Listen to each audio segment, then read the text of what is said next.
Michigan travels to Oklahoma in week 2. It's going to be a night game. Kickoff is at 7:30 p.m. Eastern Time in Gaylord Family Memorial Stadium, Oklahoma's home field. The current spread right now per FanDuel is Oklahoma -2.5. This is a game that can decide between these two teams who goes to the college football playoff and who doesn't. And more broadly, will the SEC or the Big Ten get more benefit of the doubt when it comes to how many teams they will have picked, have selected for the 2025-2026 college football playoff? That's what I think is interesting here when observing the Wolverines and the Sooners, and the fact that both of these teams last year were similar to each other in a lot of ways, were they not? Struggles on offense, awesome defenses, had very tough schedules. Oklahoma's was tougher than Michigan's. And yet in November, they had some big wins. I mean, both beat Alabama, for example, in very similar ways, winning the turnover battle, getting enough offense to put some pressure on Alabama, and then shutting down Alabama's defense. And then Michigan obviously beat Ohio State. So I want to talk about these two teams a little bit, brush up on them, and then discuss just, I think, what is the key matchup. The questions for both of these teams really revolve around the offense, especially the QB position. Notice for Michigan, I think one of their top two questions is how elite can Underwood be in year one? For Oklahoma, one of theirs is how does John Mateer adjust to the SEC? Before we resume this segment, please take a few seconds of your time to make sure you have liked the video, subscribe to the channel, hit the notification bell for the channel and for any team podcasts and playlists linked in the description, and also comment your thoughts down below in the comment section and join my Discord server via the description. All of those things I just asked you to do are completely free, and they sign you up for things related to my channel, or they don't sign you up for anything. No cost to you, and all the benefit to you because we release daily college football content here on College Football with Sam. If you want to support the channel monetarily, sign up for a YouTube membership or check any other links in the description for my merchandise store and Patreon page. Thank you very much, and let's get back to the segment. Basically, it's the same question. Can Underwood face Big Ten defenses and shred them? And it's the same thing for John Mateer, or to what degree can they shred the defenses they're going to play? For Oklahoma, there's a question of whether the O-line is fixed. Michigan's O-line was not the best last year, but it was not nearly as atrocious as Oklahoma's was. Where Michigan was worse than Oklahoma was unironically quarterback play. Even though Arnold was horrible, Davis Warren was certainly less talented, and Oklahoma was better in the secondary than Michigan was. Michigan also lost more to the NFL draft than Oklahoma did, although Michigan, to be fair, has also gained on Oklahoma in terms of talent, bringing in a better recruiting class. Michigan, the question for them, outside of Underwood, is who are the new freaks? Who are the new guys who could be first-rounders or at least day two guys? Because they lost a lot of first-round talent, a lot of impactful talent.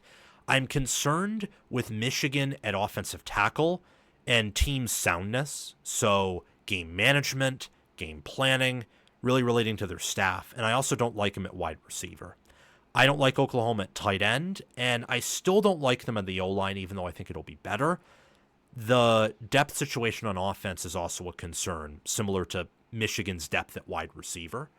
Wide receiver for Michigan is truly bad. I mean, the only wide receiver who I would classify as good is Donovan McCulley. Everyone else is questionable, and DB is concerning for Michigan too. I mean, Zeke Berry was very up and down for the Wolverines last year.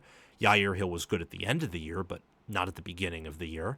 For Oklahoma, team soundness isn't as concerning as it is for Michigan, but Venables has had his fair share of blow-it moments.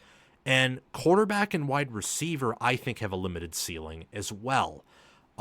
Mateer wasn't highly recruited out of high school. Now, that doesn't determine everything.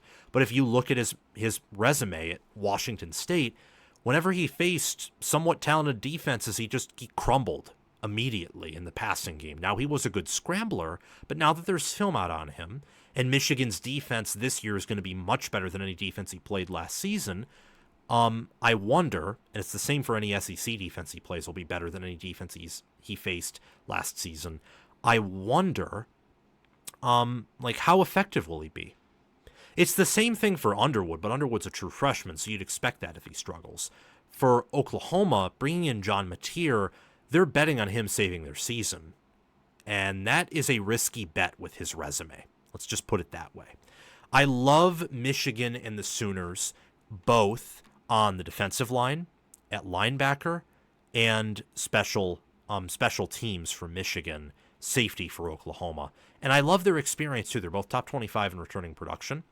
Michigan returned 65% of their production. Oklahoma returned 70%. Both are top 20 in preseason S&P Plus as well. And both bring in classes of around 39, 40 players. Michigan brings in an average of a 90.11 rank per recruit. Oklahoma's is an 88.98.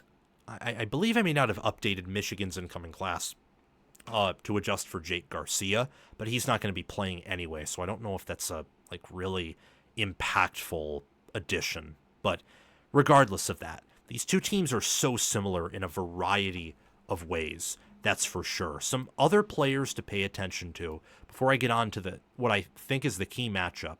For Oklahoma, watch out for Deion Burks and Jaden Ott at wide receiver and running back. I think they're going to have huge years. On the defense, Jaden Jackson, Dominic Williams, David Stone, Grayson Halton. 40 tackles for Oklahoma, who I think are going to be great this year. And then Sammy Omosigho, Kobe McKenzie, Kip Lewis, R. Mason Thomas. Those are your edge and linebacker players that I would pay attention to for Oklahoma. So got to pay attention to Robert Spears Jennings and Eli Bowen at DB. For Michigan, very similar, deep defensive tackle unit. Pay attention to Trey Williams, Trey Pierce, Ike Awuna, Damon Payne Jr., and Rayshawn Benny, along with Derek Moore, TJ Guy, and Cameron Brandt at edge. Look out, I would say, for Greg Crippen, Andrew Sprague, and Giovanni El Hadi as some potential great players on the offensive line, along with Justice Haynes at running back. I already talked about the two QBs, so I don't want to go over that again. And then I would say look at Jayshawn Barham, Ernest Hausman at linebacker, Yair Hill at corner. I don't think Rod Moore will be playing in this game, or if he does, he won't be 100%, in my mind, at least. Some matchups to pay attention to. The winning matchups here, I think, will be pass rush and protection and turnovers. You could also say run defense, too, and maybe I should have put that in there, given how Michigan and Oklahoma, I think, upgraded a lot at running back in addition to QB, and Oklahoma upgraded a ton at wide receiver. But they also did that because their receiver room was so banged up. I mean, Michigan probably had a better wide receiver room last year than Oklahoma did, and Michigan's wide receiver room was putrid in 2024. So I went with pass rush and protection because of the new QBs and the fact that these defenses, I think, are fast enough to where, like running the read option over and over again isn't going to work. You're going to have to sprinkle that in. You're going to have to sprinkle in the run and sprinkle in the pass. I think it's ultimately going to come down to, the secondary versus the wide receiver group, because there you can have a lot of big play variance and scheming guys open. And I think both of these D-lines will have a massive matchup edge over both of the O-lines. So I don't think any rushing attack will have much success. Michigan's is more likely to have success than Oklahoma's in terms of consistency. Oklahoma with Jaden Ott, if he's healthy, is probably more likely to get the big play here and there at running back. So I just went with turnovers and then who can survive the pressure or who can generate more pressure. Those, I think, are the three winning matchups here. Michigan, I would give Michigan the pass protection. I would also probably give them the pass rush. In terms of turnovers, I'd have to give that to Oklahoma. They don't have to deal with the crowd noise because it's on their side, and Mateer is more experienced than Underwood. Underwood is going to, in his second college football game, have to play against Oklahoma's and Brent Venables' defense. That's a tall ask. So, personally, I think Michigan's the better team. I think they will be by a mile the better team at the end of the year. I think if this game was played in November, Michigan would win on the road, and if this was played in November and it was in Ann Arbor, I think Michigan would win by double digits. But the timing of the game and its location and the matchups that I've discussed, I think tilt Oklahoma. So I think that Michigan will cover the 2.5-point spread, kind of doing this for fun. And I have that logic because I think Michigan will be able to probably get a few yards in between the 20s and kick a bunch of field goals. I just think with Oklahoma having better receivers, a more experienced QB, and the more explosive running back, Oklahoma probably has the better chance of scoring a touchdown or several touchdowns than Michigan does. If Michigan scores several touchdowns, some of them will be defensive, and it will be because they keep stonewalling Oklahoma. It'll be 2021 Wisconsin versus Michigan is Michigan's path to winning. They just shut down Oklahoma's offense, generate enough plays on offense to put pressure on OU, and OU folds under its own weight pressure. Oklahoma's path to winning, I think, is a little bit more sustainable. I think if Oklahoma gets 2 big plays that result in touchdowns, they probably win the game off of that.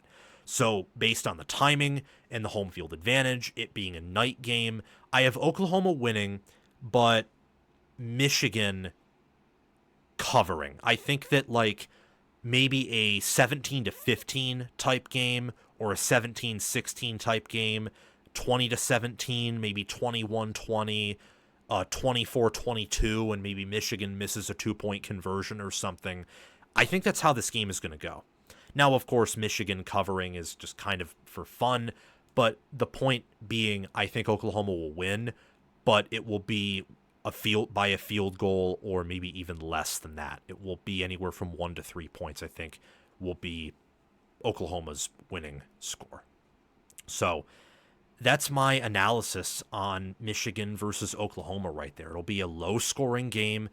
I am convinced the point total for this game will be under 40. Absolutely convinced of that. And I think that both teams will combine for 10 sacks. Mateer and Underwood have athleticism, but they are not going to be ready for the athleticism of the defenses they face. And neither will their O-lines. I mean, there are going to be so many sacks in this game that if you took a drink or you ate a hot dog for every sack, you would vomit by the end of the game. It's going to be ugly for us Big Ten people and probably some Oklahoma fans who kind of got cynical last year. It'll be fun. So I'm excited to watch this game. It's definitely one of the key college football matchups for 2025. Thank you for watching College Football with Sam. Make sure that you've liked the video, subscribed to the channel, hit the notification bell for the channel and team playlists and podcasts in the description, joined the free Discord server where we talk college football 24/7, and have commented your thoughts down below. Check out the description for any ways you can support the channel monetarily. Everything else I've asked you to do is completely free, and your support means the world to me. We're trying to become the next big thing on college football YouTube. 6-figure subscribers, maybe 1 million one day. I think we can do that. And also check out any videos or playlists, anything in these columns right here, where there will be videos and playlists. Yeah, you get the point. Have a fantastic day, and I will see you in the next one.